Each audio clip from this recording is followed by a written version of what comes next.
أصحابه أجمعين أما بعد قال الله تبارك وتعالى في كلامه المجيد والفرقان الحميد أعوذ بالله من الشيطان الرجيم بسم الله الرحمن الرحيم وَإِذْ يَمْكُرُ بِكَ الَّذِينَ كَفَرُوا لِيُثْبِتُوكَ أَوْ يَقْتُلُوكَ أَوْ يُخْرِجُوكَ وَيَمْكُرُونَ وَيَمْكُرُ اللَّهُ وَاللَّهُ خَيْرُ الْمَاكِرِينَ صدق اللہ العظیم۔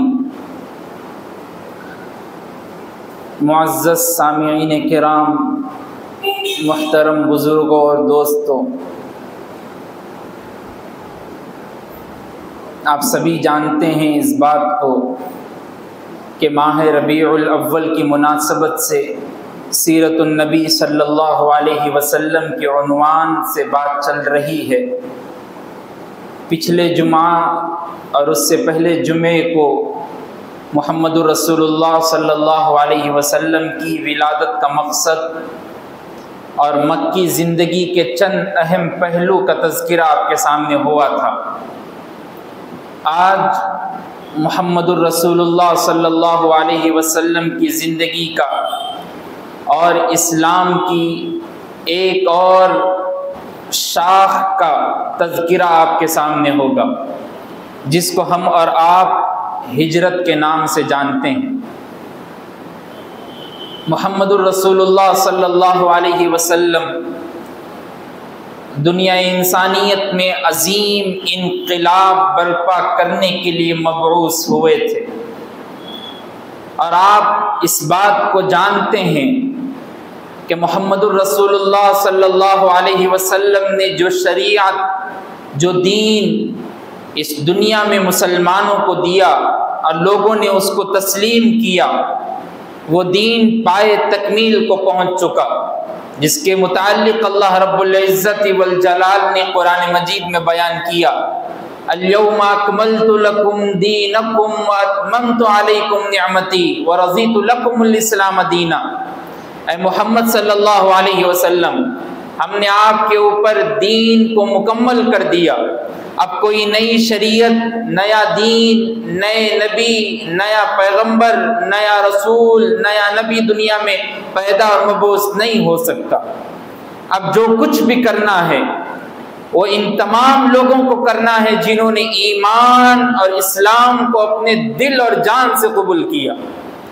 تصدیق بالقلب و اقرار باللسان کے تحت ایمان کو قبول کیا۔ ان لوگوں کو اس ایمانی دعوت کے لیے لوگوں تک تبلیغ کو پہنچانا ہے اور ان کے دل اور دماغ میں ایمان کی خصوصیت کو پیدا کرنا ہے۔ محمد رسول اللہ صلی اللہ علیہ وسلم کا پیغام بھی یہی تھا۔ صحابہ کرام رضوان اللہ علیہم اجمعین نے بھی یہی پیغام دیا۔ مکی زندگی میں 13 سال تک محمد صلی اللہ علیہ وسلم نے جو دعوت و تبلیغ کا جوہر دکھایا، جس کے لیے صحابہ کرام اور خود نبی کریم صلی اللہ علیہ وسلم کو تکلیفیں، مصیبتیں، آزمائشیں برداشت کرنی پڑی، وہ ہمارے سامنے روز روشن کی طرح آیا ہیں، اس کو ہم جھٹلا نہیں سکتے۔ اگر کوئی تاریخ کا معتبر اور سوچ اور سمجھدار آدمی اور عقل مند آدمی بھی آئے تو وہ بھی جھٹلا نہیں سکتا، اس لیے کہ صحابہ کرام رضوان اللہ علیہم اجمعین نے دین کے خاطر وہ کارنامہ انجام دیا جس کو ہم اور آپ کبھی پس پش ڈال نہیں سکتے۔ لیکن وہ طائف کے سفر کے بعد حضرت خدیجۃ الکبریٰ رضی اللہ تعالی عنہا کی وفات کے بعد، ابو طالب کی وفات کے بعد، ایک نڈھال سی کیفیت محمد الرسول اللہ صلی اللہ علیہ وسلم کی ہو چکی تھی، اس لیے کہ سب سے زیادہ پسندیدہ اشخاص جن سے سب سے زیادہ محبت ہو وہ یہی دو تھے۔ ایک تو بیوی تھی حضرت خدیجۃ الکبریٰ رضی اللہ تعالی عنہا۔ جس وقت حضرت خدیجۃ الکبریٰ سے نکاح ہوا، جب تک آپ دنیا میں باحیات تھی نبی نے کسی اور سے نکاح نہیں کیا۔ اس سے بات ثابت ہوتی ہے کہ کتنی محبت حضرت خدیجۃ الکبریٰ سے تھی، اس لیے کہ حضرت خدیجۃ الکبریٰ رضی اللہ تعالی عنہا نے وہ تسلی دی تھی محمد رسول اللہ صلی اللہ علیہ وسلم کو پہلی وحی کے بعد کہ جب محمد صلی اللہ علیہ وسلم نے کہا کہ مجھ کو ایسا معلوم ہو رہا ہے کہ میری جان کوئی لینے کو میرے سامنے موجود ہے، تو حضرت خدیجہ الکبریٰ نے کہا تھا آپ کو کوئی کچھ نہیں کر سکتا، اس لیے کہ آپ تو غریبوں اور بیواؤں کی مدد کرتے ہیں، آپ تو مفلسوں کی محتاجوں کی دیکھ بھالی کرتے ہیں، آپ تو بڑوں اور چھوٹوں کے ساتھ شفقت کے ساتھ رہتے ہیں، آپ تو غلاموں اور باندیوں کے ساتھ اچھا سلوک کرتے ہیں، آپ کو کوئی جان کا خطرہ کہاں سے ہو سکتا ہے؟ یہ محمد صلی اللہ علیہ وسلم کو تسلی حضرت خدیجہ الکبریٰ نے دی تھی۔ لیکن جب آپ کی وفات ہوئی اور طائف کا سفر ہوا، ابو طالب کی وہ وفات ہوئی، تو دل پہ ایک نڈھال سی کیفیت پیدا ہوئی کہ اب ساتھ دینے کے لیے کون ہے۔ لیکن صحابہ کرام رضوان اللہ علیہم اجمعین نے آپ کی زندگی بھر آپ کا ساتھ دینے کا وعدہ پہلے ہی کر چکے تھے۔ بیعت عقبہ اولا ہوئی جس میں 6 مسلمان جو یثرب مدینے کے رہنے والے تھے، حج کے موقع پر اللہ کے رسول صلی اللہ علیہ وسلم وہیں پر رک کر دوران سفر حج کے درمیان لوگوں کو دین اور دعوت اور تبلیغ کی محنت کرتے تھے اور لوگ قبول بھی کرتے تھے۔ اس وقت جب 6 لوگوں نے ایمان کو قبول کیا تو لوگوں نے سوچا یہ تو وہی نبی ہے، یہ تو وہی باتیں بتا رہے ہیں جن کے بارے میں اوس و خزرج کے لوگ جو یہودی اور نصارہ ہیں وہ لوگ بتاتے رہتے اپنی کتابوں سے۔ اچھا ہے کہ ہم لوگ پہلے ایمان قبول کر لیں، اگر وہ لوگ ایمان قبول کر لیں گے تو ہمارے اوپر ظلم اور زیادتی ہوگی، اس سے بہتر ہے کہ ہم ایمان قبول کر کے جائیں گے۔ بیعت عقبہ اولا کے وقت 6 مسلمانوں نے ایمان کو قبول کیا اور مدینہ جب پہنچے، حضور اکرم صلی اللہ علیہ وسلم مکے میں ہیں، لیکن مکہ میں حضور ہے اس سے پہلے دین اور دعوت مدینے میں پہنچ چکی۔ ابھی صاحب قرآن مکے میں ہیں لیکن قرآن کو پڑھا جا رہا ابھی سے مدینے میں۔ اسے آپ اندازہ لگا سکتے ہیں کہ دین اور دعوت کا کام ایک آدمی بھی اگر لے کر کسی ویران بستی میں جاہل قوم میں نظر آئے گا اور جائے گا تو یہ سمجھنا دشوار نہیں ہے کہ وہ ایک پوری قوم کو سدھار نہیں سکتا، وہ ایک اگر ایک کو سدھارے گا تو وہ 1000 اور 100 کو لے کر آئے گا۔ یہ دین کا محنت اور دین کا مشق ہے جو اللہ کے رسول صلی اللہ علیہ وسلم نے بتایا۔ وہ 6 جب گئے تو 3 سال کے بعد بیعت عقبہ ثانیہ ہوئی جس میں 72 افراد تھے جنہوں نے ایمان کو قبول کیا۔ اب سوچیے 6 تھے، 6 سے 72 ہوئے۔ ساتھ میں یہ بات بھی رکھی ان 72 میں سے ایک نے کہ اللہ کے رسول صلی اللہ علیہ وسلم ہم کو قرآن پڑھنے کے لیے قاری کو بھی دیجیے، تو حضور اکرم صلی اللہ علیہ وسلم نے مصعب بن عمیر رضی اللہ تعالیٰ عنہ کو ساتھ میں بھیجا، اس لیے کہ آپ بہترین قرآن پڑھتے تھے اور مدینے میں آپ مقری کے نام سے مشہور ہوئے، قرآن پڑھنے والے، قرآن پڑھانے والے، سکھانے والے۔ حضرت مصعب بن عمیر رضی اللہ تعالیٰ عنہ کا واقعہ بھی بہت دلچسپ ہے کہ جب مدینے میں پہنچے تو سعد بن معاذ اور اسید بن حضرمی رضی اللہ تعالیٰ عنہما بعد میں مسلمان بنے، پہلے اوس کے لیڈر تھے دونوں۔ تو جب ان کے سامنے یہ بات آئی کہ مصعب بن عمیر لوگوں کو ایمان قبول کرا رہے ہیں اور دین کی نئی دعوت لے کر آئے ہیں، تو سعد بن معاذ رضی اللہ تعالیٰ عنہ ان کے پاس پہنچتے اور پہنچ کر کہتے کہ دیکھو بھائی، یہ جو تم کام لے کر آئے ہو اس کو چھوڑ دو ورنہ اچھا نہیں ہوگا تمہارے مال کے لیے بھی تمہاری جان کے لیے بھی۔ تو حضرت مصعب بن عمیر نے کہا دیکھو 1 منٹ تم میرے پاس بیٹھ جاؤ اور جو میں تم کو کلام پڑھ کر سنا رہا ہوں اس کو سن لو، اس کے بعد جو فیصلہ تمہارا ہوگا اس کو مانا جائے گا۔ تو سعد بن معاذ رضی اللہ تعالیٰ نے کہا ٹھیک ہے، ایک منصفانہ قول ہے، بہت بہتر بات کر رہے ہیں، تھوڑی دیر بیٹھ کے سن لیتے ہیں۔ جب بیٹھ کر سن رہے تھے تو ساتھ میں جو 72 افراد تھے اس میں سے 2 فرد حضرت مصعب بن عمیر کے ساتھ تھے۔ ان لوگوں نے سعد بن معاذ کے چہرے کی رنگت کو دیکھ کر سمجھ گئے کہ اب یہ ایمان قبول کرنے والے ہیں، ان کی صورت سے وہ چمک اور دمک نظر آ رہی۔ حضرت سعد بن معاذ رضی اللہ تعالیٰ نے ایمان کو قبول کیا اور اپنی بستی اور اوس کی طرف گئے، قبیلے کی طرف جا کر کہا اب میں تمہارا لیڈر نہیں بن سکتا۔ اور حضرت سعد بن معاذ رضی اللہ تعالیٰ بہت ذہین آدمی تھے، اس لیے تو لیڈر تھے اوس کے۔ تو ان کے لوگوں نے کہا آپ کیوں ایسا بول رہے ہیں، آپ ذہین آدمی ہیں، آپ ہمارے لیے آپ ہمارے حاکم اور لیڈر ہیں، آپ اگر چھوڑ کے جائیں گے تو کیا ہوگا؟ سعد بن معاذ نے کہا دیکھو میں نے جو پہلے کا میرا دین تھا اس کو میں چھوڑ چکا ہوں، اب محمد رسول اللہ صلی اللہ علیہ وسلم کے دین کو قبول کر چکا، اب تمہارا سردار محمد صلی اللہ علیہ وسلم کے دین کی دعوت پر ہو اور تم کسی اور کی دعوت پر ہو، یہ ہو نہیں سکتا۔ تو پورے اوس کے قبیلے کے لوگوں نے ایمان کو قبول کر لیا۔ یہ محمد رسول اللہ صلی اللہ علیہ وسلم کی محنت تھی، جو بھی مکے میں آپ ہے لیکن مدینے میں جاری و ساری ہے۔ اب ہجرت کا حکم ہوا، اے نبی صلی اللہ علیہ وسلم آپ کے لیے مدینے کی بستی کو بنا دیا گیا، آپ ادھر جائیں، دین اور اسلام کا شاعر ادھر پر لوگوں کو بتائے اور لوگوں کو سمجھائیں کہ یہ دین اور اسلام ہے جو پوری امت اور پوری دنیا میں پہنچ کر رہے گا، اور پوری دنیا اس سے روزناش ہوگی اور روشناس ہوگی، اور لوگ دیکھیں گے کہ روز روشن کی طرح یہ جو محمد رسول اللہ صلی اللہ علیہ وسلم نے دین اور اسلام لے کر آئے ہیں، یہ پوری دنیا میں ایک دن روشن ہو کر رہے گا۔ ہجرت کا وہ واقعہ بھی بہت دلچسپ ہے۔ آپ کو معلوم ہونا چاہیے ہر نبی نے ہجرت کی دین اور دعوت کے خاطر۔ حضرت ابراہیم نے کی، حضرت لوط نے کی، حضرت موسیٰ نے کی، خود حضرت ادریس علیہ السلام نے کی، حضرت سلیمان علیہ السلام نے کی، داؤد علیہ السلام نے کی۔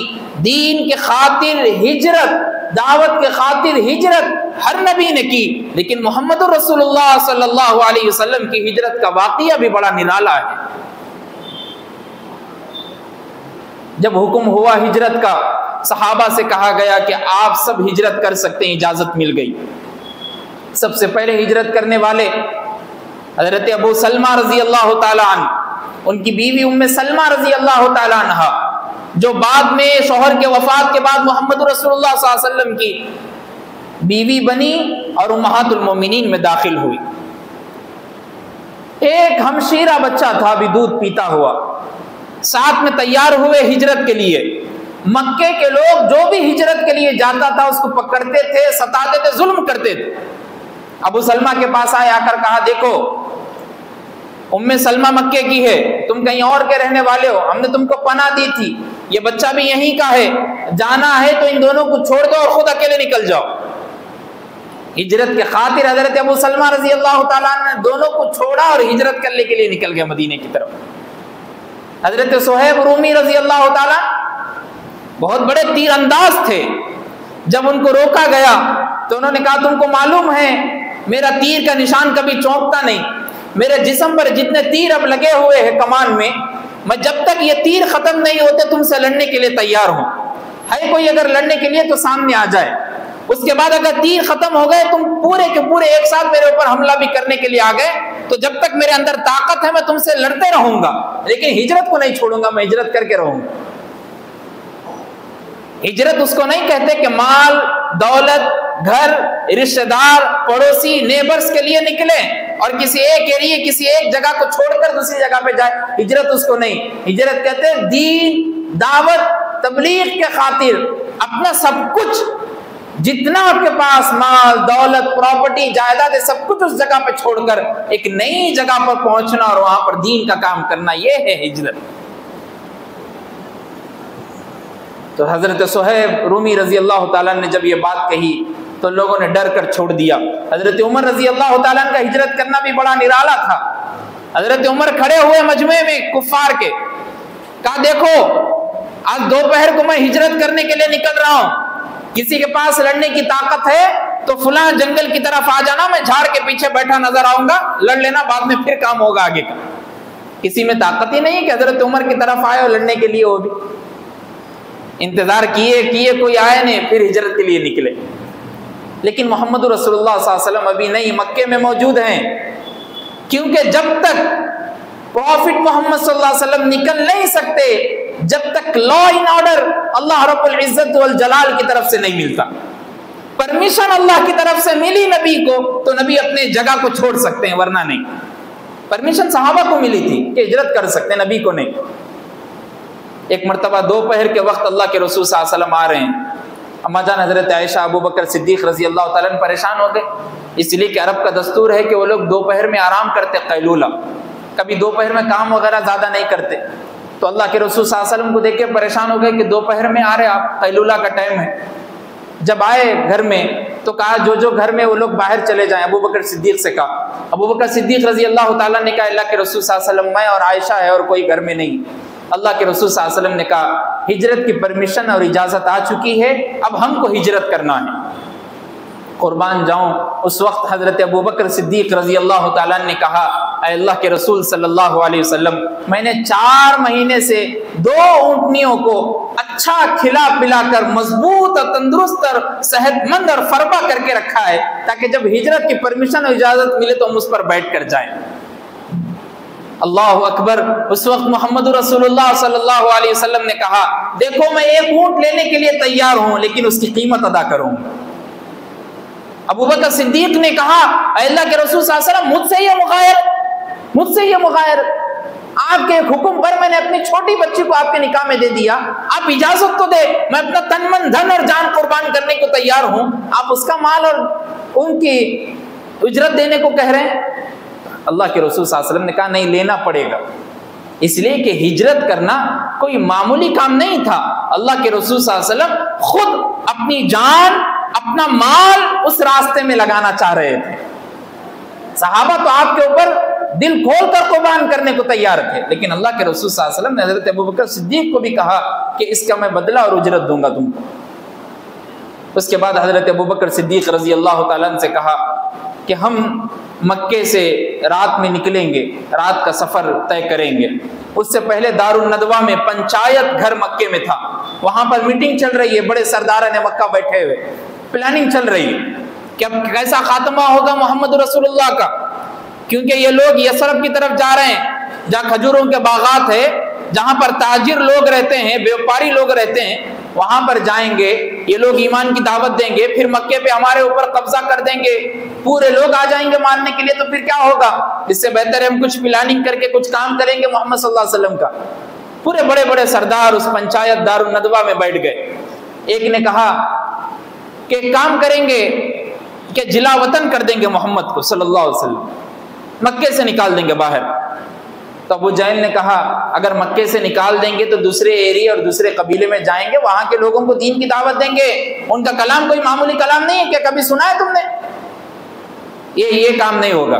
پھر دوسرے نے کہا ایک کام کریں گے کہ جس ایریا میں بھی جائیں گے وہاں پہ پہلے ہی ہم لوگوں کو بھیج دیں گے، اور لوگوں کو تکلیف دینے کے لیے پہلے ہی سے ہم بیچ راستے میں ان کے جہاں بھی جانے کے لیے سوچیں گے وہاں پر آ کے جگہ روک دیں گے، راستہ روک دیں گے۔ کہا نہیں، یہ بھی پلاننگ نہیں مانی جائے۔ اس کے بعد ابو جہل نے کہا ایک پلاننگ میرے ذہن میں ہے، کیا میں بتا دوں؟ سرداران مکہ نے کہا تم ہمارے سردار اور قبیلے کے، آپ بتائیے کیا ہے؟ ابو جہل نے کہا کیا ہی اچھا ہو اور بہتر بات ہو کہ ہم محمد صلی اللہ علیہ وسلم کا خاتمہ ہی کر دیں، جان سے ہی مار دیں۔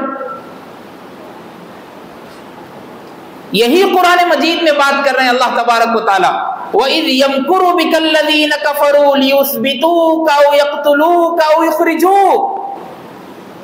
پلاننگ بنا رہے ہیں اندر بیٹھ کے پنچایت گھر میں، کوئی کہہ رہا ہے باہر نکال دیں گے، کوئی کہہ رہا ہے قتل کر دیں گے، ان کو نہیں معلوم۔ وَإِذْ يَمْكُرُونَ بِكَ الَّذِينَ كَفَرُوا لِيُثْبِتُوكَ أَوْ يَقْتُلُوكَ أَوْ يُخْرِجُوكَ وَيَمْكُرُونَ وَيَمْكُرُ اللَّهُ وَاللَّهُ خَيْرُ الْمَاكِرِينَ۔ پلاننگ کرنے دو، ان کو نہیں معلوم اللہ کی پلاننگ ہی سب سے بہترین پلاننگ ہے۔ اللہ کیا پلاننگ کر کے بیٹھے ان کو کیا معلوم، ان کو بولنے دو، اپنے ہمتے پنچایت گھر میں جو بولنا ہے بولنے دو۔ اور محمد صلی اللہ علیہ وسلم کا خاتمہ ایسا نہیں کریں گے، بلکہ پورے سردار کے ایک ایک قبیلے کا ایک ایک فرد تلوار لے کے کھڑے ہو جائے گا، محمد صلی اللہ علیہ وسلم کا قتل کر دے گا، نعوذ باللہ۔ اس سے کیا ہوگا؟ بنی ہاشم کے پورے لوگ تمام سردار کے لوگوں سے لڑ نہیں سکتے، اتنی طاقت نہیں ہے۔ ایک آدمی ماریں گا تو بنی ہاشم کے لوگ آ کر ماریں گے کہ کیوں مارے بھائی ہمارے فرد کو؟ اس سے بہتر ہے کہ ایک ایک ایک ایک ایک قبیلے سے فرد آئیں گا اور محمد صلی اللہ علیہ وسلم کا خاتمہ کر دیں گے۔ ٹھیک ہے، اس بات پر مہر لگا دی گئی۔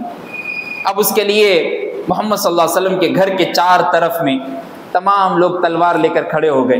رات کا حصہ ہے، اللہ کے رسول صلی اللہ علیہ وسلم گھر میں موجود ہیں، حضرت علی رضی اللہ تعالیٰ عنہ ہیں، حضرت ابوبکر صدیق ہے، خود محمد صلی اللہ علیہ وسلم ہیں، ساتھ میں ایک راستہ بتانے والا شخص ہے عبداللہ بن اریقط، ساتھ میں انہوں بھی موجود ہیں۔ حضرت علی رضی اللہ تعالیٰ عنہ سے کہا دیکھو ہم سفر کے لیے نکل رہے ہیں، ہجرت کے لیے، اب تمہارا کام یہ ہے کہ تم یہیں، یہ امانتیں ہیں ان مکے والوں کے، اللہ اکبر، بتائیے آپ ایسا شخص آپ کہاں سے لائیں گے جن کے جان کے دشمن باہر ٹھہرے ہوئے ہیں تلوار لے کر ننگی، اور وہ شخص اندر کمرے میں بیٹھ کر کہہ رہا ہے یہ ان کی امانتیں جو میرے پاس رکھائی گئی تھی ان کو لوٹا کر آنا۔ اس لیے تو غیروں نے بھی تسلیم کر لیا تھا۔ He was the only man in history supremely successful on both the religious and secular levels۔ محمد صلی اللہ علیہ وسلم کے علاوہ کوئی نہیں ہو سکتا جو سپریملی سکسیسفل پرسن ہو پوری دنیا کائنات میں۔ آپ دیکھ لو پروفٹ محمد ہی، ان کے اخلاق ہی ایک ایسے اخلاق تھے جن کو ماننے کے لیے مسلمان تو مسلمان، کسی اور مذہب سے تعلق رکھنے والا بھی فرد ہو، ماننا ہے تو ماننے پر مجبور ہونا بھی پڑے گا۔ اس لیے تو علامہ اقبال نے کہا تھا حسن کردار سے اخلاق کا مجسم بن جا، تجھ کو ابلیس بھی دیکھے تو مسلمان ہو جائے۔ محمد صلی اللہ علیہ وسلم کے اخلاق اپنے اندر ایسے پیدا کرنا ہے۔ امانتیں لوٹانے کے لیے کھڑے ہوئے ہیں گھر میں، اور وہی جانے دشمن باہر تلوار لے کر۔ حضرت علی نے کہا اللہ کے رسول صلی اللہ علیہ وسلم باہر پورا قافلہ آپ کو جمع ہوا ہے مارنے کے لیے، آپ کیسے جائیں گے؟ اللہ کے رسول صلی اللہ علیہ وسلم نے کہا اللہ نگہبان ہے۔ وہی نازل ہوئی سورہ یاسین کی، وہ تلاوت آپ مٹی اٹھا کر وہ تلاوت کرتے ہوئے یاسین کی، وَجَعَلْنَا مِن بَيْنِ أَيْدِيهِمْ سَدًّا وَمِن خَلْفِهِمْ سَدًّا فَأَغْشَيْنَاهُمْ فَهُمْ لَا يُبْصِرُونَ۔ چلے گئے ان کے درمیان سے ایسا کہ ان لوگوں کی آنکھیں بند ہو گئی اور دکھائی بھی نہیں دے رہا، اور کھڑے ہوئے صبح تک۔ ایک شخص جا رہا تھا، جاتے جاتے پوچھا کیا ہوا بھائی، پورے سردار ادھر کھڑے ہوئے، کیا واقعہ پیش آیا؟ کہا کہ آج محمد کا کام تمام کرنا ہے۔ وہ شخص ہنستے ہوئے کہہ رہا تھا کیا ہوا تم لوگوں کو ابھی دیکھا میں جاتے ہوئے، وہ تو ابھی اس وادی سے گئے چلتے ہوئے، تم نہیں دیکھے کیا؟ پورے لوگ پریشان، اور کہا دیکھو تمہارے سر پہ مٹی پڑی ہوئی ہے۔ پورے لوگ سر کو دیکھ رہے، نکال کے دیکھ رہے، مٹی ہم کو معلوم ہی نہیں ہوا کیا ہوا ہے۔ وَيَمْكُرُونَ وَيَمْكُرُ اللَّهُ، اللہ کی پلاننگ تو ایسی پلاننگ ہے تم جان بھی نہیں سکتے۔ اللہ خیر الماکرین، اللہ بہترین پلاننگ کرنے والے، اس سے بہترین پلانر کہاں سے لائیں گے آپ؟ اللہ سے بہترین پلانر آپ بتائیے۔ غار ثور کی طرف چلے، اس واقعے کو بھی آپ نظر انداز نہیں کر سکتے۔ حضرت ابو بکر صدیق رضی اللہ تعالیٰ رفیق سفر، رفیق غار، رفیق حیات، زندگی ختم ہونے تک بھی محمد رسول اللہ صلی اللہ علیہ وسلم کے ساتھ رہے۔ زندگی ختم ہونے کے بعد بھی مدینے میں جائیے، روضہ رسول کے پاس حضرت ابو بکر صدیق کی قبر مبارک ملے گی۔ راستے میں ہے، کبھی آگے چلتے ہیں، کبھی پیچھے ہیں، کبھی دائیں آ رہے، کبھی بائیں آ رہے، کبھی پھر پیچھے ہو رہے۔ محمد صلی اللہ علیہ وسلم نے کہا ابو بکر کیا ہوا، کیا ماجرا ہے، ذرا بتاؤ تو صحیح۔ کہا اللہ کے رسول صلی اللہ علیہ وسلم مجھے سامنے سے کوئی خدشہ پیش آ رہا ہو، پریشانی دکھ رہی کہ سامنے سے کوئی آ سکتا تو میں سامنے جا رہا ہوں، میرے کو معلوم ہو رہا کہ پیچھے سے کوئی آئے گا تو میں پیچھے آ جا رہا ہوں، میرے کو سمجھ میں آ رہا ہے ایسا کہ کوئی دائیں سے آئے گا تو میں دائیں، بائیں سے آئے گا تو بائیں، میں اکیلا ہوں آپ کے ساتھ، میں چار طرف سے آپ کی پہرے داری کروں گا۔ اور وہی ریتیلی زمین پر سفر، نوکیلے پتھر، اس چلنے میں دشواری پیش آ رہی ہے۔ اللہ کے رسول صلی اللہ علیہ وسلم، حضرت ابو بکر صدیق رضی اللہ تعالیٰ نے اللہ کے رسول صلی اللہ علیہ وسلم کو اپنے کندھوں پر بٹھایا اور بٹھا کر سفر طے کیا۔ صدیق اکبر، یار غار، فاروق اعظم جانثار، عثمان، علی حق کے شعار، سب مان لو حق چار یار، یہ خلیفہ ہیں، خلیفۃ بلا فصل۔ حضرت ابوبکر صدیق رضی اللہ تعالیٰ پہلے خلیفہ ہے، آپ کو ماننا پڑے گا۔ غار میں جب گئے، غار تک جب پہنچے، غار ثور تک، اللہ کے رسول صلی اللہ علیہ وسلم کو باہر کھڑا کیا، اندر گئے، اپنے کپڑے کے ہر حصے کو پھاڑ رہے ہیں، صاف کر رہے ہیں غار کو، جہاں جہاں سوراخ نظر آ رہے ہیں وہاں پر اپنے کپڑے کو ٹھوس رہے تاکہ کوئی دکھائی نہ دے، کوئی دیکھے نہ۔ ایک غار کے واسطے کپڑا باقی نہیں تھا۔ اللہ کے رسول صلی اللہ علیہ وسلم کو اندر بلایا گیا اور اللہ کے رسول صلی اللہ علیہ وسلم آ کر تھوڑی دیر آرام کرنے کے لیے بیٹھے۔ اللہ کے رسول صلی اللہ علیہ وسلم نے حضرت ابوبکر صدیق رضی اللہ تعالیٰ عنہ کے زانوں مبارک پر اپنے سر کو رکھ کر آرام کرنے لگے۔ ایک سوراخ جہاں جو خالی تھا اس پر اپنی ایڑی رکھ دی اور کئی دیر تک ویسے ایڑی رکھی ہوئی، سانپ نے ڈس لیا، اور ایک مرتبہ نہیں 2-3 مرتبہ ڈس لیا۔ برداشت کر رہے ہیں، برداشت کر رہے ہیں، برداشت کر رہے ہیں، برداشت کے پار ہو گئے۔ اس کے بعد حضرت ابوبکر صدیق رضی اللہ تعالیٰ عنہ کے آنکھ کے چند آنسو محمد رسول اللہ صلی اللہ علیہ وسلم کے رخسار مبارک پر گرتے ہیں۔ جب اللہ کے رسول صلی اللہ علیہ وسلم کی نیند بیدار ہوئی، کہا ابو بکر کیا ہوا؟ کہا اللہ کے رسول صلی اللہ علیہ وسلم سانپ نے ڈس لیا، جب دیکھا تو اپنا لعاب دہن نکالا اور اس زخم کی جگہ پر رکھ دیا، فوراً درد ختم ہو گیا۔ ہم کیا ابو بکر صدیق کی شان کو بیان کر سکتے؟ اس چخنے پر محمد رسول اللہ کا لعاب دہن لگا ہوا ہو، ہم کیا ان کی شان بیان کر سکتے؟ اور انہی کو چند لوگ بول رہے کہ ابو بکر صدیق کو نہیں مانا جائے گا، چند آ کے بول رہے کہ پہلے خلیفہ نہیں ہو سکتے۔ تمہارے بولنے سے کیا ہوگا؟ یہ واقعہ تو ہمارے سامنے روز روشن کی طرح آیا ہے، یہ تو چڑھتے سورج کی طرح دکھائی دے رہا ہے، کوئی غار میں موجود نہیں۔ قرآن نے بیان کیا اذ ہما فی الغار، وہ دونوں تھے غار میں، کوئی اور نہیں۔ اور باہر سے ہم نے ایک پلاننگ کر کے رکھی، کبوتر کو دے دیا، کبوتر انڈے ڈال دیے، مکڑی نے جالا پہلا دیا۔ ایک شخص وہاں تک آ گیا، اس کے قدم کے نشانات بھی نظر آ رہے۔ حضرت ابوبکر صدیق پریشان کہ اللہ کے رسول صلی اللہ علیہ وسلم یہاں تک آ گئے، اب قدم دیکھ کر اندر آ گئے۔ اللہ تبارک و تعالیٰ نے وہ آیت قرآن مجید نازل کی، لا تحزن ان اللہ معنا۔ اللہ کے رسول صلی اللہ علیہ وسلم نے فوراً کہا لا تحزن ان اللہ معنا، غم مت کرو، ٹینشن مت لو، اللہ ہمارے ساتھ ہے۔ وہ آیا، دیکھا غار کو کہ بھائی اتنا جال اور مکڑی ہے، یہاں کون رہ سکتا ہے، واپس چلے گئے۔ اب مکے میں اعلان ہوا جو محمد اور اس کے ساتھی کو پکڑ کر لائے گا 100 اونٹ اس کو دیے جائیں گے انعام میں۔ اور 100 اونٹوں کا انعام معمولی نہیں ہے۔ آج بھی آپ اندازہ لگائیے، قربانی کے لیے ہم ایک اونٹ خرید نہیں سکتے پیسوں سے، 100 اونٹ کہاں سے خریدیں گے؟ 100 اونٹ کا انعام۔ اب انعام کی لالچ میں تو بڑے بڑے لوگ نکلے، ایک سے ایک لوگ نکلے۔ کسی کا واقعہ یہ بیان میں ملتا ہے کہ وہ شخص آیا 100 اونٹوں کی لالچ میں، بعد میں صحابی بنے۔ جب آئے، آ کر دیکھے تو اللہ کے رسول صلی اللہ علیہ وسلم نے ان کو صرف دیکھا اور دیکھتے ان کے گھوڑے کی طرف نگاہ ڈالی، ان کا گھوڑا زمین میں گھس گیا۔ پھر پناہ چاہیے اللہ کے رسول صلی اللہ علیہ وسلم، پناہ دیجیے، امان میں رکھ لیجیے۔ کہا ٹھیک ہے، پھر گھوڑے نکل گیا، پھر واپس چلے گئے۔ بعد میں اللہ کے رسول صلی اللہ علیہ وسلم نے دعائیں دی، تمہارے دونوں ہاتھوں میں سونے کے کنگن ہوں گے۔ حضرت عمر رضی اللہ تعالیٰ عنہ کے دور میں وہ دعائیں بھی قبول ہوئی۔ قیصر و کسریٰ کے اب حاکم بنا کر حضرت عمر نے ان کو روانہ کیا تھا۔ قیصر بھی سونے کا، کسریٰ بھی سونے کا، یہ کنگن تھے دو ہاتھوں میں۔ وہ شخص جو آپ کو گرفتار کرنے کے لیے آیا تھا، ایمان قبول کر لیے تو قیصر و کسریٰ کے حاکم بھی بنا دیے گئے۔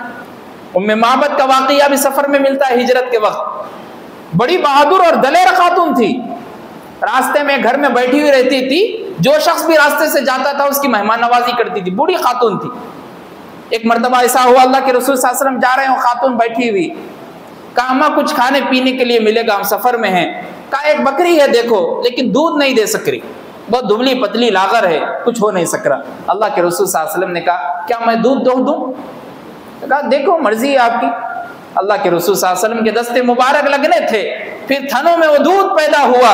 آپ کو ماننا پڑے گا، آپ ہسٹری کو اگر پڑھیں گے، حضرت عمر رضی اللہ تعالیٰ عنہ کے دور میں ایک وقت ایسا بھی آیا تھا کہ پوری جگہ پہ قحط سالی پڑ گئی تھی۔ اس وقت مکے اور مدینے میں وہ ایک بکری تھی جس کی وجہ سے پورے مدینے میں دودھ ملتا تھا لوگوں کو، حضرت عمر کے دور تک۔ آپ اندازہ لگائیے۔ اور پورے صحابہ بیٹھ کر جتنے تھے اور جتنے لوگ آئے تھے، ام معبد نے اسی سے لوگوں اپنے خاندانوں میں دودھ بھیجا بھی، اور اسی سے ان کی فضیلت بھی معلوم ہوتی ہے کہ بعد میں ایمان بھی قبول کی اپنے شوہر کے ساتھ جا کے۔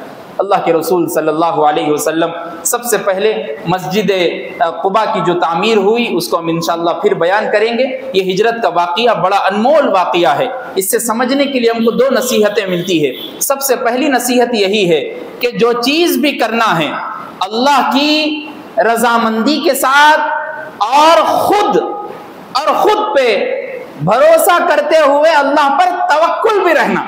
کوئی کام ایسا نہیں کہ بھئی ہو جاتا، جیسا مثلا کسی کو بخار چڑھ گیا، گھر میں بیٹھا ہوا ہے کہ اللہ بیماری دینے والے، اللہ شفا دینے والے، تو ہو نہیں سکتا۔ اب آپ اسباب کو لینا بھی پڑتا۔ اسباب کیا ہے؟ ڈاکٹر کے پاس جائیے، ڈاکٹر سے پوچھئے، گولی دوائی کھائیے، پھر بخار کم ہوگا۔ ایسے ہی خود دین کا کام کرنا چاہ رہے اور یہ سمجھ رہے کہ میں یہاں پہ بیٹھ کے پورے لوگوں کو دین پہنچا دے، تو ہو نہیں سکتا۔ آپ کو خود محنت کے لیے نکلنا پڑے گا۔ قریے جانا پڑے گا، گاؤں جانا پڑے گا، دیہات جانا پڑے گا، آپ کو ایریا وائز جانا پڑے گا، آپ کو گلی میں جانا پڑے گا، کوچوں میں جانا پڑے گا، چبوتروں نکڑوں پہ بیٹھے ہوئے لوگوں سے ملنا پڑے گا، ان سے بیٹھ کر مل کر ان کو اپنا بنا کر ان سے دین کی بات کرنی پڑے گی، جب جا کر اللہ پر بھروسہ کرتے ہوئے دین کا کام ہو سکتا۔ ورنہ تو منہ میں یا مٹھو کا حساب ہے، یہاں بیٹھ کے میں صحیح ہوں بولے تو ہونے والا نہیں ہے۔ اس لیے یہاں اٹھنے سے پہلے اپنے دلوں کو، اپنی نیتوں کو درست کر لیجئے کہ اٹھنے سے پہلے ایک کام، ہم کو آرام کرنا نہیں ہے، کام کرنا ہے۔ شاہ جمال الرحمن صاحب نے کہا، حال ہی میں ہم بیان میں گئے تھے تو حضرت نے کہا، میاں دنیا میں کام ہے، آخرت میں انعام ہے۔ دنیا میں کام ہے، آخرت میں انعام ہے، یہ بیچ میں کہاں کا آرام ہے؟ دنیا میں کام کرو، آخرت میں انعام لو، بیچ میں کہیں کو آرام کر رہے؟ اور ہمارا تو خالی آرام کرنا ہے، دنیا میں بھی آرام کرتا ہوں، قبر میں گیا تو بھی آرام کرتا ہوں، ہر جگہ آرام کرتا ہوں۔ یاد رکھو یہ آرام حرام ہو جائیں گے پھر ورنہ۔ اس لیے کام کرتے ہوئے انعام کو پانے کی کوشش کرے۔ اللہ سے دعا کیجئے کہ اللہ ہم سب کو کہنے سننے سے زیادہ عمل کی توفیق عطا فرمائے۔ وآخر دعوانا